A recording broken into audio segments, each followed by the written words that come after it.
Naghain na rin ng kandidatura kanina ang ilan sa mga suki na sa COC filing at ang ilang first-timers sa pagtakbo para sa 2025 midterm elections. Nasa frontline ng balitang yan si Ria Fernandez.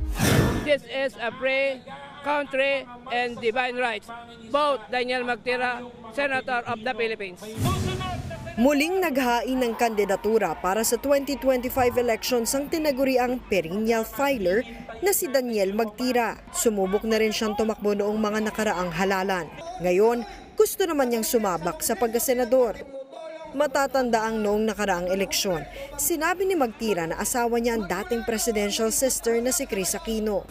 Ngayon po si Chris Aquino, hindi ko po alam kung nasang planeta siya. Kaya magpapakasal na lang ako kay Amy Marcos. Anong relasyon niyo ni Senator Amy? Wala pa po. Nang tanungin kung ano ang kanyang isusulong sa Senado, Let us implement the promise of salary increase. Isa rin sa plataforma di gobyerno ko ang magpirma sa recording contract. nagpasample pa ng kanta si Magtira. I need you in my life. Life is meaningless without you. Kung si Magtira nakailang paghahain na ng Certificate of Candidacy, may ilan namang first-timer sa pagtakbo. Isa na riyan ang electrician/karpenterong si Alexander Encarnacion. Minsan po nakakalungkot yung mga nangyayari pong crimes araw-araw.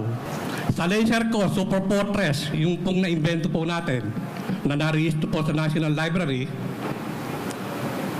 kayang-kaya pong wakasan ng laser ko, Super Fortress, ang crimes and corruption in real time po.